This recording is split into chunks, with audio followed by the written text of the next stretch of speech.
welcome to the Garden of the Black Roses. Well, all of these videos are from the Garden of the Black Roses, but this will be more my writing. As you may be aware, if you've explored other parts other than my YouTube, that I do 4 things which will feature on my YouTube as well. So I'm a gamer, I do craft, I am a witch, and I do a lot of writing. So this is probably the first video of my writing. Well, audio book type setup, for lack of a better word. Yeah. So I'll be reading my works in progress. I will probably be setting them to craft stuff. But I will put the different writing pieces into different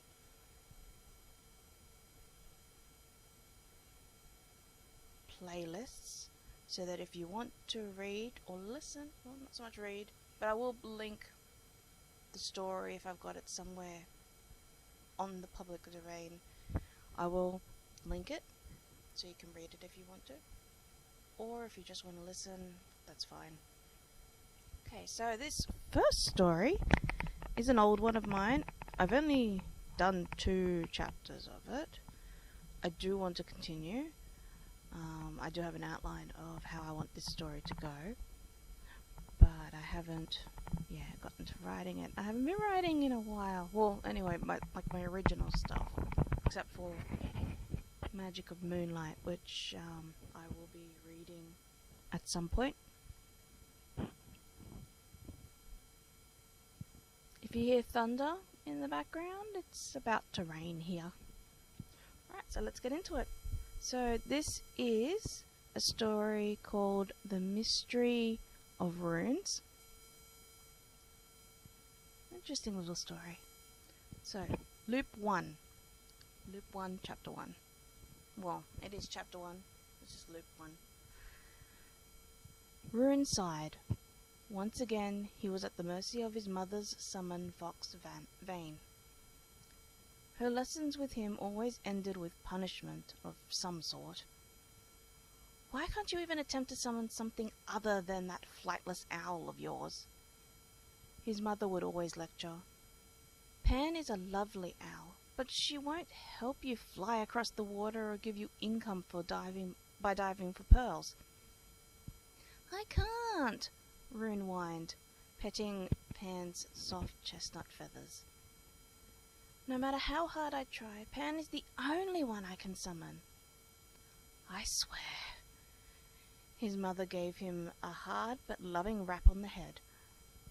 If I didn't know any better, I'd think you were telling the truth. She ruffled his hair with a laugh and left the room. But I am telling the truth, Rune murmured at her retreating back. Nothing. Rune picked up Pan and perched her on his knees. He gave her cheek a poke. I was just talking to Pan. That reminds me. His mother leaned on the doorframe. Your maths tutor told me you summoned an unusual creature during your class. I didn't summon anything. Rune buried his face into Pan's chest. Nothing. He could still hear the jeers of his classmates when they saw it. I didn't do anything. Care to show me? She stepped back in and closed the door. Show me what you did. Promise you won't laugh? Rune pleaded. Promise you won't laugh like everyone else did when they saw it?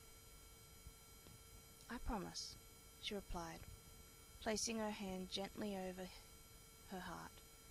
A true summoner wouldn't laugh at another's summon. Rune concentrated hard. A small ball of bluish light formed in front of him, slowly growing larger until it began to take a definitive shape. His mother watched on, fear growing stronger in the pit of her stomach. It can't be. Silvery wings spread from the ball, stretching outwards until they spanned half the room. I didn't get much further than this, Rune said, forcing more of his strength into the ball. Stop, Rune. His mother's voice scared him a little. Stop. The glazed look in his eyes was now too much. Vane appeared, pressing her paws into his chest so hard it knocked the wind out of him. Her paws felt like lead weights on his chest despite her small shape and near solid consistency. Rune shook his head. Why? Was all he could manage to get out before dropping his head back onto the carpeted concrete floor. Her vein is too heavy. Don't summon that again. The note of fear in his mother's voice shook him. She wasn't normally scared of him summoning anything. Why was this any different? He looked into his mother's eyes. He didn't like what he saw. She's not afraid of me. He blinked and nodded in agreement. She's afraid for me. He tried to remember what it was he was trying to summon moments ago. What was that winged ball? Try not to even think about it, she warned, giving him a hug. But no matter what happens, try to remember you are my own little boy, and no one can change that. What did she mean by that? Rune gently patted Pan's feathers absently. He felt her let go and ruffle his hair once more before leaving the room. Maybe I should ask Father. Getting up, he waved his hand, dismissing Pan, and opened the door. Looking up and down the hall, he frowned. Curious, he thought. Usually it's pretty busy out here. Padding down the hall, he peeked into the training room. His older siblings usually were practicing their summons in here. Today, however, it was noticeably empty. Where is everyone? He called, running through the halls. Mother? Father? Where are you? They're here, but not. A frail old voice spoke behind him. Everywhere, but not. He placed a hand on Rune's shoulder comfortingly. You want to see them again? How can you say that? Rune pushed the old man away from him. He saw the sadness in his eyes and paused. How do you know that? We're in a time loop. The old man appeared to be growing paler, but Rune took no notice. We have been in this loop, you and I, for centuries. The old man paused and glanced at Rune and sighed. You won't believe me. You never have. Who let this nut in? Rune looked around for someone, anyone, to help him. Why is it so quiet? He glanced at the old man beside him. Am I really in a time loop? Hey! Rune knelt pretty quickly at the old man's side. He was now a deathly white. What's going on? What's wrong? Time for me to pass on and hopefully meet my family on the other side. He looked up to the sky. It's been so long. Looking at Rune, he spoke seriously. One piece of advice. Find your strength and use it. That's what he told me. The old man fell to his side and breathed his last breath. Hey! Rune stared at the old man's corpse. I never even got your name. He stood and looked around worriedly. He gently nudged the old man with his toe to make sure he was dead before summoning Pan.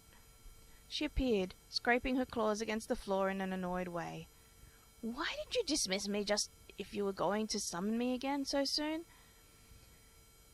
She paused in her scraping to look at the dead man. What did you do? Kill him? She chirped in amusement at her joke. In a lower tone, she added seriously, that would be a form of suicide if you did.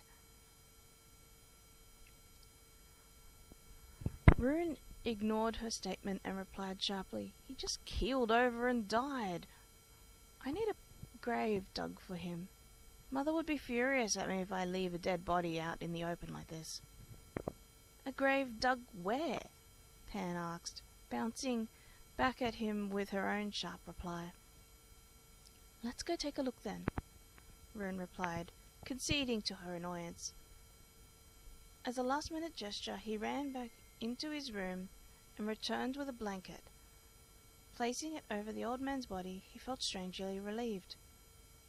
You know dead bodies begin to stink much faster when warm, right? Rune made a face at her and picked her up. She moved around in his arms until she found a comfortable place to perch. He was greatly relieved her claws had been blunted a bit from scratching the floor earlier. How about there? There happened to be a short distance from the house. It was a graveyard overgrown with plants and wild flowers. Rune caught himself wondering if this appeared because of the time loop, and shook his head vigorously. But he didn't remember there being a graveyard there before. Not that I believe that old man, Rune said out loud before he could stop himself. Pan twisted her head in almost an 180-degree angle and looked up at him. Nothing, Rune replied, and gently patted her feathers until she turned away from him again. Nothing to worry about. If you say so, Pan replied, and jumped off his arm. This place looks best. She pecked the ground hard and scratched around with her claws. The ground is soft too. I can dig that grave you wanted right here. Please do, Rune replied distractedly. Everything looked so different. The archery yards weren't where they usually were. Even the storage shed in the greenhouse, his mum was always fond of, was missing. Pan? What? She asked between scratches. When silence met her question, she looked up at him. What's wrong? You know where we are, don't you? Rune asked curiously. He watched Pan jump out of the hole she was in and walk over to him. Just where are we? Do you really want to know? Pan asked seriously. He had never seen her own face look so serious before. I can tell you, but you need to honestly want to know. Merely asking for the sake of it may seriously hurt you. Tell me. Rune watched her intently. Pan, I need to know what is going on, and to do that, I need to know where I am. This is Ryas, or as some people call it, the world of dreams. Us summoned creatures live in this world until someone is able to summon us. Humans who come here usually never leave. She looked at Rune pitifully. Only one type of human leaves this world. They're called mystics. So the old man was right, Rune replied fearfully. I'm stuck in a time loop.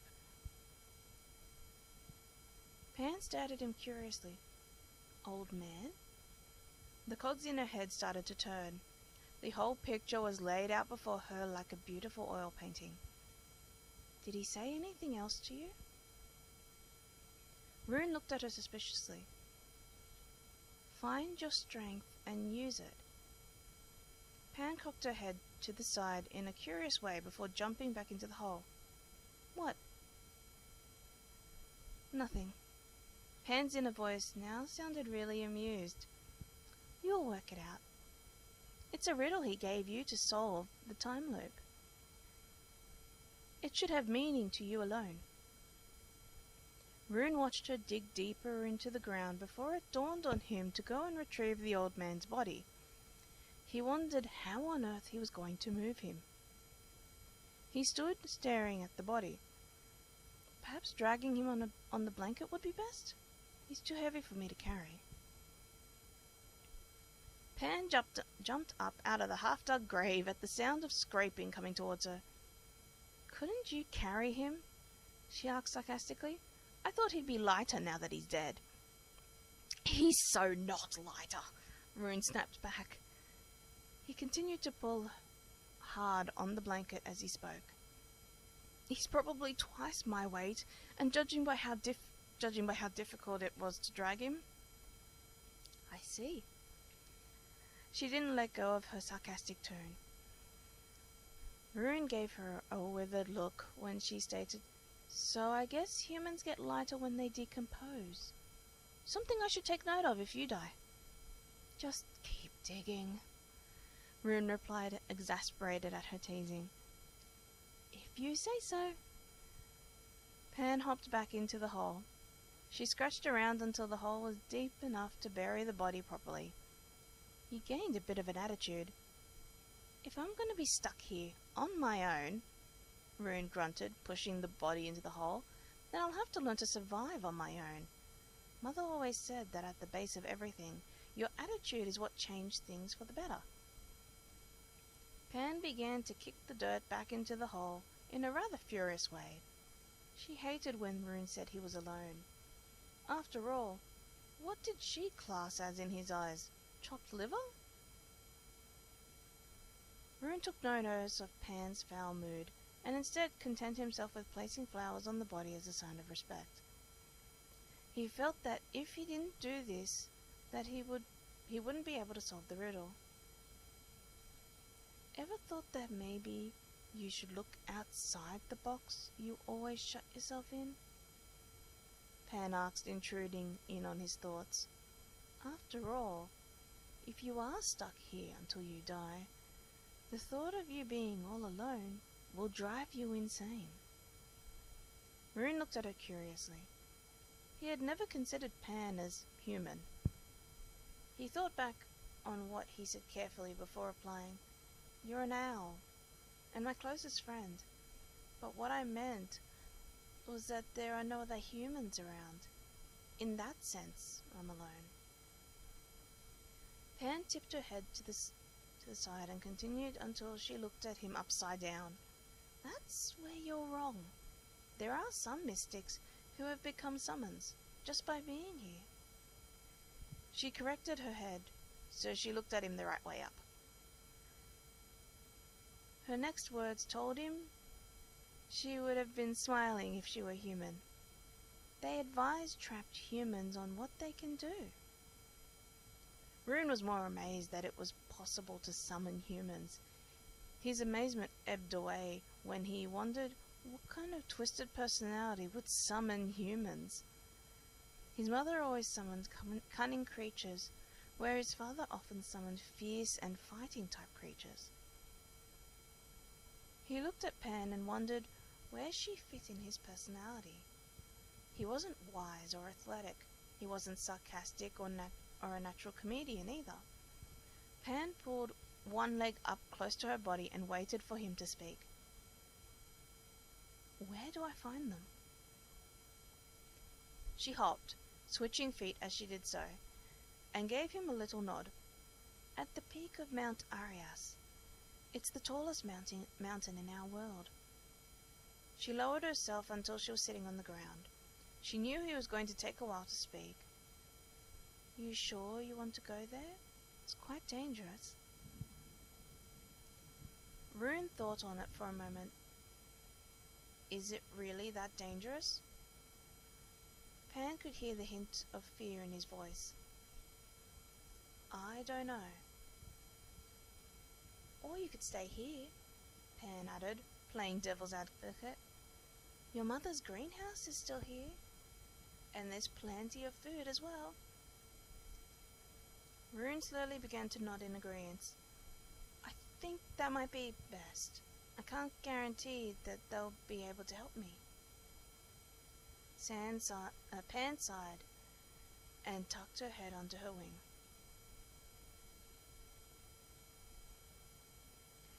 The years slowly passed, and realization dawned on Rune that he should have gone to see the mystics all those years ago. Slowly, he tottered down the hall with his carved redwood cane and waited for the time loop to renew itself. Nostalgia filled him at the sight of his younger self, the words the old man had first told him now having more meaning. He wanted to help his younger self. I have two pieces of advice for you, he whispered with his dying breath. One, find your strength and use it. I was told this by the one before me. And two, see the mystics. Rune closed his eyes and faded away to the voice of his younger self in his ear.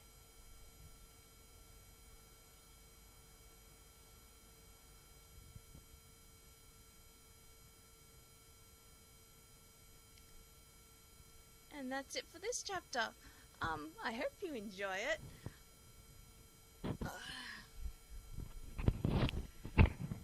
Yeah, I stumbled a bit during that. It is my writing, but because it's an older piece, it's like trying to get back into how I used to type. So obviously these are kind of unedited, like the audio recording and the writing. But yeah, I will see you in the next one, whatever it is. And remember, let your imagination grow wild. Bye for now.